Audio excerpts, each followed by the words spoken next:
So I wanted to just discuss the ongoing drama about, I guess, all this Sony talk on the A9, and people are certain videos are telling you to buy it, and certain videos are telling you not to buy it, and I think it's just getting to a point where it's just becoming crazy, and I don't know why people are wasting their time talking about a camera that they may like or not like.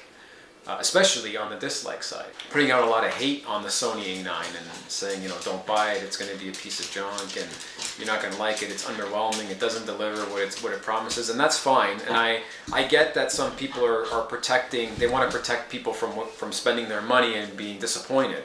But ultimately, I think that's the only way to really learn.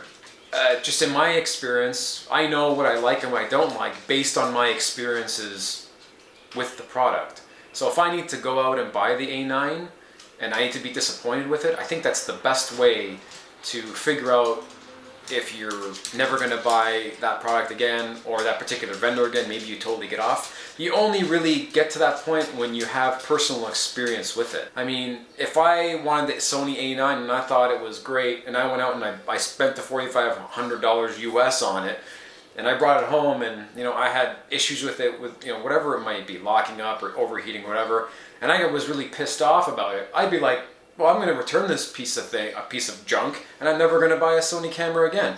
And you kind of seal the deal that way by doing that. I don't think you seal the deal by telling people not to buy something that they really want to buy. So that's just my opinion. That's the way I look at it. I'm not a big Sony fan myself. I've never owned a Sony camera, but I don't like Sony for other reasons in general. Like way back, I think the last Sony item I bought was like a Walkman back in the 90s. I've never owned a Sony television. I just don't like Sony's proprietary way about going about certain things, especially back 15, 20 years ago when they were trying to do proprietary memory cards and proprietary audio media and just they want to create their own ecosystem with their own hardware, and that's where I don't agree with that. I'm really a fan of open source, but also for standardization. We have micro USB, mini USB, USB 2.0, USB 3.0, USB-C for particular reasons, because we want to be able to interconnect different pieces of hardware to standardize chargers and to standardize data transfer methods. So when you start creating proprietary cables and connectors and interfaces, you're really just saying, well, we don't really care about what everyone else is doing or what everyone else decided to do. We want to do our own thing. I guess going back to the Sony A9 thing, to each his own. How are you really going to know you really like it or dislike it unless you try it, buy it, use it, return it, or keep it? And again, don't take my advice, because I'm not a professional. I mean, I take pictures and things like that, and I have an X Pro 2, which is my main camera that I like to use, but I could easily use any camera, really. Any camera that has all the manual controls, and a lot of cameras have that functionality these days. So personal interpretation is a big thing. I can't put myself in your shoes, and you can't put yourself in my shoes. For another example is, I'm not a big fan of heavily processed photos, like really heavily processed HDR, just heavily processed in general. It's just my preference. You might have a preference where you like that whole sort of crazy edited HDR fantasy look, and that's fine. That's your taste. So anyways, that was it. I just wanted to do a quick video on a couple of those topics.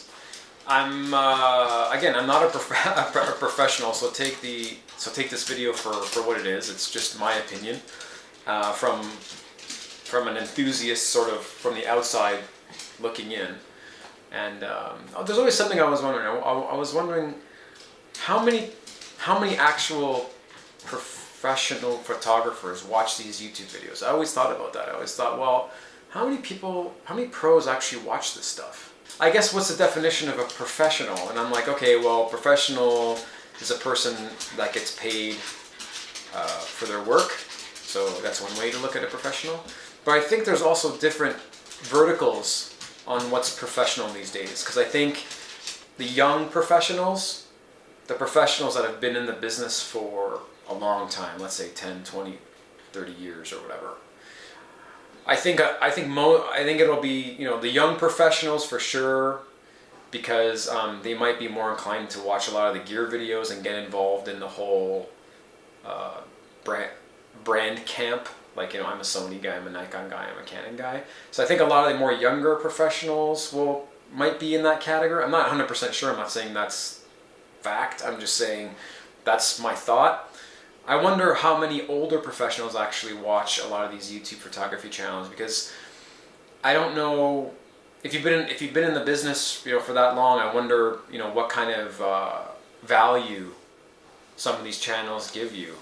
Because my guess is, if you've been in the business that long, you already know what you like shooting. You know what lenses you like. You know what bodies you like. You know what lights you like. You know, I guess it's always good to know what's coming out next, but I would find that interesting to see what that curve looked like in terms of viewership.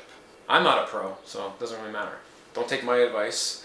But there's new Fuji firmware for X Pro 2, XT2, I think X100F, things like that. So don't forget to update your firmware, because it's usually a good thing. I'm sure that they've fixed some small bugs and they possibly have added some new features. I haven't looked at the release notes because I've just been too busy with work and stuff like that. But I will be doing that soon. Catch you guys later. Thank you for watching.